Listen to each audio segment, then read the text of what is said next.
আসসালামু আলাইকুম রাহমাতুল্লাহি ওয়া বারাকাতুহু। সবাই কেমন আছেন? আশা করি সবাই ভালো আছেন। আজ আপনাদের জন্য নিয়ে এসেছি গল্পের অন্তিম পর্ব। আশা করি গল্পটি আপনাদের ভালো লাগবে।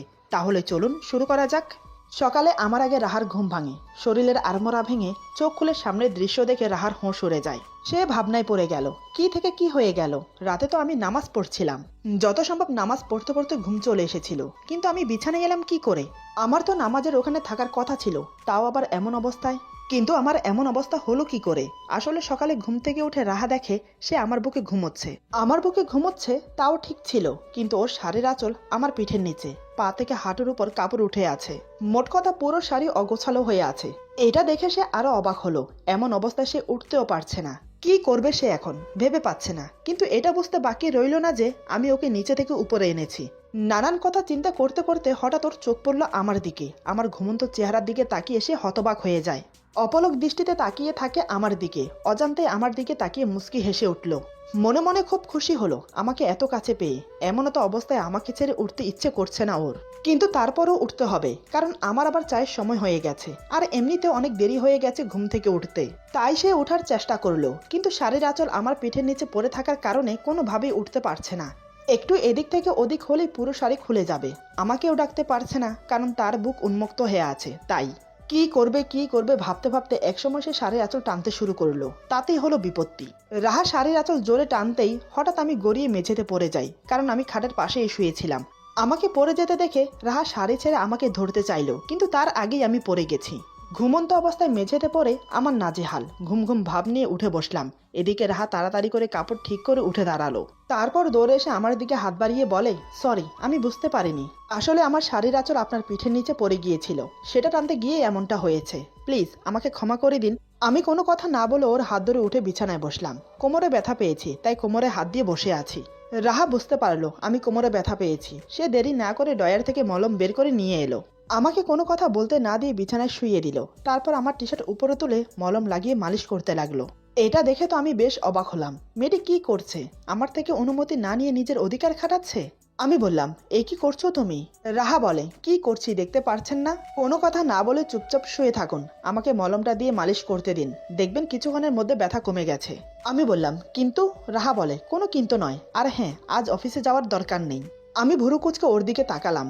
আজ সকাল সকাল কি হলো ওর? আমাকে অফিসে যেতে না করছে, কিন্তু কেন? আমি বললাম, কেন অফিসে যাব না কেন? আর তুমি এটা কি করছো? রাহা বলে, অফিসে যাবেন না কারণ আমি বলছি তাই, আর আমি আপনার কোমরে মালিশ করছি, নিশ্চয়ই দেখতে পারছেন। আমি বললাম, তা তো দেখতে পারছি, কিন্তু আমি তো বলিনি তোমাকে আমার কোমরে মালিশ করতে। রাহা বলে, বলতে হবে কেন? আপনার প্রতি আমারও তো একটা দায়িত্ব আছে নাকি? যেমন আমার প্রতি আপনার দায়িত্ব আছে।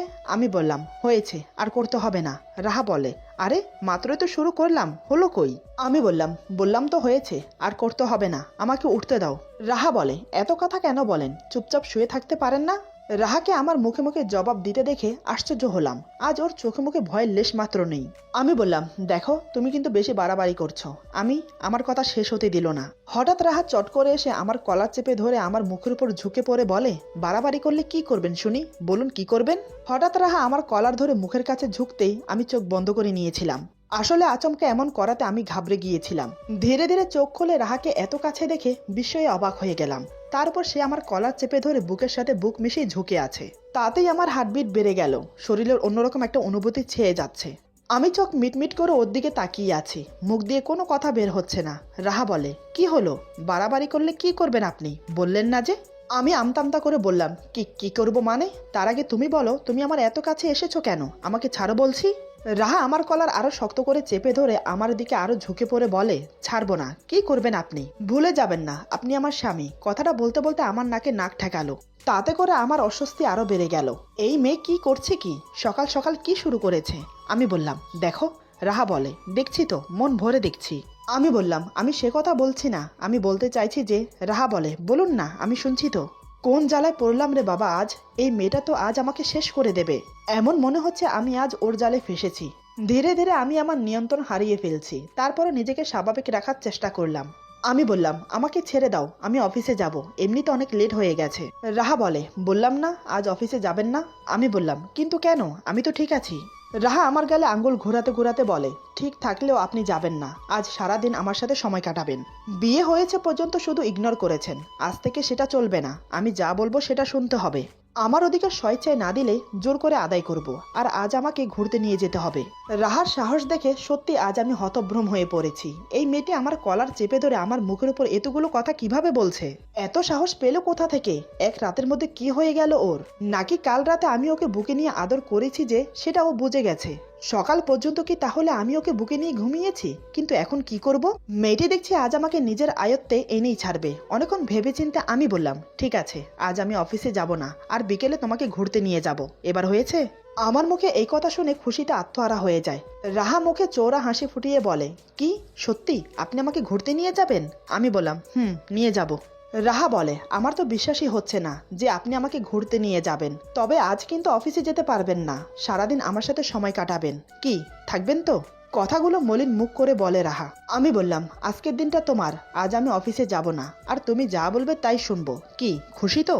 আমার কথা শুনে রাহার চোখ মুখ উজ্জ্বল হয়ে উঠল খুশিতে। আজ যেন সে না চাইতেও আকাশের চাঁদ পেয়ে গেছে হাতে। রাহা বলে, আমি জানতাম আপনি আমার কথা রাখবেন, মনে মনে এই বিশ্বাসটুকু ছিল আমার। আজ আমি অনেক খুশি যে আপনার মতো একজন মানুষ আমার স্বামী। আপনি অনেক ভালো, তাই তো আমি আপনাকে এত ভালোবাসি। কথাটা বলে সাথে সাথে আমার গালে একটা চুমো দিয়ে আমার উপর উঠে শুয়ে পড়ে, দু হাতে শক্ত করে জড়িয়ে ধরে রাখে। আজ ওর কথা শুনে এবং ওর মুখ থেকে ভালোবাসার কথা শুনে নিজের প্রতি নিজেকেই খুব অসহায় লাগছে। মেয়েটি কত সহজভাবে অনায়াসে বলে গেল সে আমাকে ভালোবাসে, আর আমি প্রতিনিয়ত তাকে অবহেলা করছি। ভালোবাসা তো দূরের কথা, আজ ওর ছোঁয়ায় আমাকে আরো আকৃষ্ট করছে ওর প্রতি। ওর মিষ্টি চেহারাটা দেখে খুব মায়া হচ্ছে। পাগলিটি আমাকে কিভাবে জড়িয়ে ধরে রেখেছে। রাগ হওয়ার বদলে অজান্তে মুখে হাসি ফুটে উঠল। আমি ওকে কিছু বললাম না, কেন জানি না আজ ওর ছোঁয়া আমার খুব ভালো লাগছে। মন চাইছে আরো কাছে পেতে, আরো কাছে। যতটা কাছে আসলে দুজন মানব মানবী একে অপরের সাথে মিশে যায়, এমন করে কাছে পেতে চাই। রাহা এখনো আমার বুকে মাথা রেখে আমাকে জড়িয়ে শুয়ে আছে।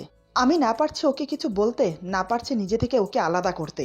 হঠাৎ মনে পড়লো কাল রাতের কথা। আমি বললাম, রাহা, কাল মধ্যরাতে জায়নামাজে বসে কি করছিলে বলো তো? রাহা বলে, জায়নামাজে বসে মানুষ কি করে আপনি জানেন না? আমি বললাম, তার মানে তুমি নামাজ পড়ছিলে কি, তাই তো? রাহা মুখ গুমরা করে বলে, কিন্তু পড়তে পারলাম কই, তার আগেই তো আমার ঘুম চলে এসেছে।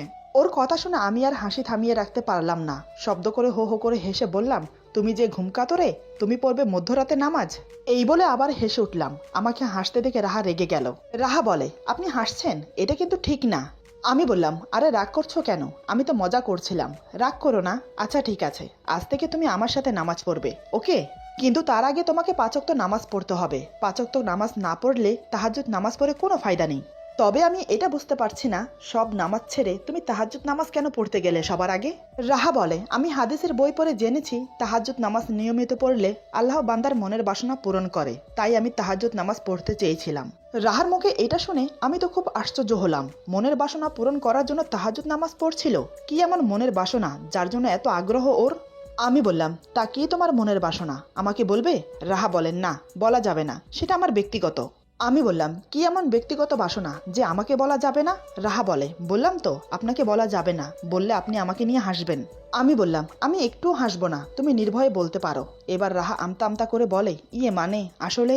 আমি বললাম, বলো আসলে কি? রাহা আমাকে শক্ত করে জড়িয়ে ধরে বলে, আসলে আমার বাসনা আপনাকে পাওয়ার জন্য, আপনার ভালোবাসা পাওয়ার জন্য। এই জীবনে যা চেয়েছি তা পেয়েছি, কোনো কিছু পাওয়ার বাকি নেই, আর শুধু আপনাকে নিজের করে পাওয়ার বাকি আছে। রাহার কথা যত শুনছি তত অবাক হচ্ছি। তার চেয়ে বেশি অবাক হচ্ছি ওর সাহস দেখে। সে আমার উপর শুয়ে আমার বুকে মাথা রেখে নির্ভয়ে কথাগুলো বলছে। আজ ও যা করছে সেটা আমার কল্পনার বাহিরে। এদিকে ধীরে ধীরে আমার হাত পা শীতল হয়ে আসছে, একটু একটু করে নিজের নিয়ন্ত্রণ হারিয়ে ফেলছি। এতক্ষণ পর্যন্ত সে আমাকে জড়িয়ে ধরে আছে, কিন্তু এখনো আমি ওকে জড়িয়ে ধরিনি। এবার আর পারলাম না, ওর মায়ার বাঁধনে আটকে পড়লাম। ওর কথার জালে আষ্টে পিষ্টে জড়িয়ে পড়েছি আমি। সত্যি মেয়েটা জাদু জানে, কথার জালে ফাঁসিয়ে নিজের ভালোবাসা হাসিল করতে খুবই মাহির। এবার আমি ধীরে ধীরে 2 হাতে রাহাকে শক্ত করে জড়িয়ে ধরলাম, নিঃশব্দে ওর কপালে চুমু এঁকে দিলাম। আমি বললাম, তুমি আমাকে এত ভালোবাসো? রাহা বলে, আমি বললাম, আমার কিউট বউটা যে এত ভালোবাসে আমাকে, আমি তো বুঝতেই পারিনি। আচ্ছা ঠিক আছে, আজ থেকে তুমি যা বলবে তাই হবে। আজকের পর থেকে তোমার সম্পূর্ণ অধিকার আছে আমার উপর। আমার সব ভালোবাসা আজ থেকে তোমার জন্য। কি এবার খুশি তো? আমার কথায় রাহা যেমন লজ্জা পেল, তেমনি খুশিও হয়েছে অনেক। এত সহজে আমার ভালোবাসা পেয়ে যাবে সেটা সে কখনো কল্পনাই করেনি। আমি বললাম, কি হলো, কিছু বলছো না যে?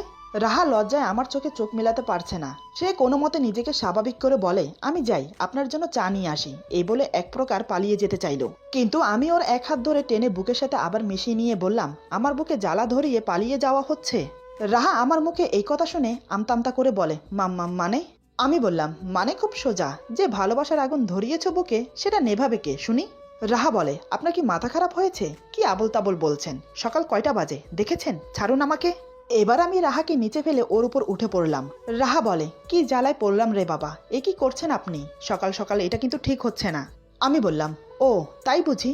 আমি কিছু করলে সেটা ঠিক হচ্ছে না? এতক্ষণ ধরে তুমি যা করেছো সেটা ঠিক, কি তাই তো? রাহা বলে, আমি আবার কি করলাম? আমি বললাম, কি করলাম নয়, কি কি করনি সেটা বলো। আমার উপর শুয়ে আমার বুকে মাথা রেখে আমাকে জড়িয়ে ধরে যে আগুন আমার শরীরে লাগিয়েছো সেটা না নিভা পর্যন্ত তো আমি তোমাকে যেতে দেব না। আমার কথা শুনে রাহা ঘাবড়ে গেল। রাহা আমতা করে বলে, মানে কি কি করবেন আপনি? আমি মুচকি এসে বললাম, কি করব বলবো কেন? তার চেয়ে বরং আমি করে দেখাই তোমাকে। এই বলে আমি ওর ঠোঁটে ঠোঁট ডুবিয়ে দিলাম। আমার ঠোঁটের পরশে রাহা নিস্তব্ধ হয়ে গেল, সুখের আবেশে চোখ বন্ধ করে নিল। আমি ওকে জড়িয়ে ধরে নিজের সাথে মিশিয়ে নিলাম, একে অপরকে খুব শক্ত করে জড়িয়ে ধরলাম। ধীরে ধীরে ওর বুক থেকে শাড়ির আঁচল সরিয়ে দিলাম, মুখ গুজে দিলাম ওর বুকের মাঝখানে। তাতেই শিহরিত হয়ে আমার মাথা শক্ত করে চেপে ধরে ওর বুকের সাথে। আমার মাথা চুল খামচে ধরে চুমু খেতে থাকে অবিরত। ওর শরীরের কাপড় এক এক করে খুলে ফেললাম। ধীরে ধীরে লিপ্ত হলাম সঙ্গমে। রাহা অনেক বাধা দেওয়ার চেষ্টা করলো, কিন্তু আমি ওর কোনো কথা শুনলাম না। আসলে দিনের বেলা এসব করতে লজ্জা করছিল। রাহা একটিবারের জন্য চোখ খুলে দেখেনি। সেই যে চোখ বন্ধ করেছিল এখনো পর্যন্ত চোখ বন্ধ করে আছে। এইদিকে আমার মুখে পরিতৃপ্তির হাসি। যৌন মিলন যে এত সুখময় আগে জানতাম না। একসময় ক্লান্ত হয়ে ওর উপর শুয়ে পড়লাম। ওর বুকে মুখ গুজে জোরে জোরে নিঃশ্বাস নিতে লাগলাম। রাহা আমার মাথা চুলে হাত বুলিয়ে বলে, সকাল সকাল এটা কি হলো? এটা কিন্তু একদম ঠিক হয়নি। আমি ওর বুক থেকে মাথা তুলে ওর নাক টিপে ধরে বললাম, কেন এমন ভাবে বলছো যেন তুমি মজাই পাওনি? আমার কথা শুনে রাহার মুখ লজ্জায় লাল হয়ে যায়। রাহা বলে, ছি, আপনার মুখে কিচ্ছু আটকায় না। আমি বললাম, আরে এখানে লজ্জা পাওয়ার কি আছে? স্বামী স্ত্রীর মাঝে শারীরিক সম্পর্ক এটা তো কমন ব্যাপার। তবে যাই বলো, আমার কাছে কিন্তু দারুণ লেগেছে। পরিতৃপ্তির শান্তি পেলাম। রাহা বলে, আপনি চুপ করবেন? কি সব বলে যাচ্ছেন? এবার আমি ওর ঠোঁটে চুমু দিয়ে বললাম, এই আরেকবার হয়ে যাবে নাকি? রাহা বলে, না না, আমি আর পারবো না। এই 1 ঘন্টা ধরে যা করেছেন তাতে আমার পুরো শরীর ব্যথা করছে। আরেকটা কথা, এতক্ষণ করার পরেও কি আপনি ক্লান্ত হননি? আপনার শরীরে কোনো ক্লান্তি আসেনি? আমি বললাম, আরে ধুর, এটুকুতে কেউ ক্লান্ত হয় নাকি? আমার তো আরো মন চাইছে। এই হয়ে যাক না একবার। রাহা বলে, না, অনেক বেলা হয়ে গেছে, আমাকে ছাড়ুন, উঠতে হবে আমাকে। আমি বললাম, ধুর, এটুকুতে তুমি ক্লান্ত হয়ে গেলে? কোথায় ভাবলাম আজ সারাদিন। রাহা আমার নাক টেপে দিয়ে বলে, সারাদিন কি? হ্যাঁ, বাড়িতে মা বাবা আছে, সেই দিকে আপনার কোনো খেয়াল আছে? তারা কি ভাববে বলুন তো? আর এমনিতেও আপনারা ছেলে, আপনাদের কোনো ক্লান্তি আসবে না। সব সমস্যা তো শুধু মেয়েদের। আর এই প্রথম শারীরিক সম্পর্ক করেছি, প্রথম একটু তো সমস্যা হবেই, সেটা নিশ্চয় বুঝতে পারছেন। আমি বললাম, ঠিক আছে ঠিক আছে, আমাকে এত জ্ঞান দিতে হবে না, তবে রাতে কিন্তু ছাড়বো না, সারা রাত কিন্তু চাই। রাহা এবার আমার কপালে একটা চুমু দিয়ে বলে, শুধু রাত কেন, যেদিন আপনি আমাকে বিয়ে করেছেন সেদিন থেকেই তো আমি আপনার হয়ে গেছি। যখন মন চাইবে তখন আপনার ভালোবাসা আমার উপর উজাড় করতে পারেন। আমি ওর ঠোঁটে চুমু দিয়ে বললাম, তোমাকে আমি সারা জীবন ভালোবাসবো, কখনো কষ্ট দেব না। এতদিন তোমাকে অবহেলা করার জন্য সরি, প্লিজ আমাকে ক্ষমা করে দাও। রাহা আমার মুখ চেপে ধরে বলে, ছি, অমন করে বলতে নেই, আপনি আমার স্বামী, আমার কাছে ক্ষমা চেয়ে আমাকে ছোট করবেন না। আমি বললাম, তাহলে তুমি আমাকে তুমি করে বলো। রাহা বলে, ঠিক আছে, এখন আমাকে ছাড়ো, তাড়াতাড়ি ফ্রেশ হয়ে নিচে যেতে হবে, এমনিতে অনেক দেরি হয়ে গেছে। মা বাবা দাদু নিশ্চয়ই উঠে গেছে, সবাইকে চা দিতে হবে, সাথে তোমাকেও। আমি ওর কোমর জড়িয়ে ধরে বললাম, কিন্তু আমার যে তোমাকে ছাড়তে ইচ্ছে করছে না, ইচ্ছে করছে তোমার বুকে এভাবে মাথা রেখে শুয়ে থাকি। রাহা আমার মাথায় হাত বুলিয়ে বলে, সারা রাত না হয় আমার বুকে এভাবে থেকো, এখন ছাড়ো লক্ষ্মীটি। আমি বললাম, রাহা বলে, একটা কথা বলি? আমি বললাম, বলো। রাহা বলে, আমি বিশ্বাস করতে পারছি না, কিছু না করে এত সহজে তোমাকে পেয়ে গেছি, এমন মনে হচ্ছে আমি স্বপ্নের মাঝে আছি। আমি বললাম, কিছু না করে মানে? সকালে ঘুম থেকে ওঠার পর থেকে কি কি করেছো সব ভুলে গেছো? রাহা বলে, কই, তেমন কিছুই তো করলাম না, সামান্য একটু তোমার উপর উঠে তোমার বুকে মাথা রেখে শুয়ে 2-4টা ভালোবাসার কথা বলেছি। কই, জটিল কিছু তো করিনি। আমি বললাম, এটা তো জটিলের থেকেও বড় কিছু। একটা ছেলের স্পর্শে কোনো মেয়ে আসলে সেই ছেলে নিজেকে কোনোভাবেই কন্ট্রোল করে রাখতে পারে না, আর সেই জায়গায় তো তুমি আমার স্ত্রী। প্রতিনিয়ত তুমি আমার এত কাছে থাকো যে আমি নিজেকে ধরে রাখতে পারি না।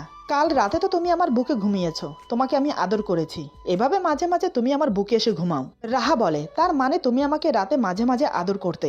আমি বললাম, কি করব বলো, তুমি তো নিজে থেকেই আমার কাছে ধরা দাও, তখন আমি আর নিজেকে ধরে রাখতে পারি না। রাহা মুখ বেজার করে বলে, ঠিক আছে, আজকের পর থেকে আমি তোমার থেকে দূরে থাকবো।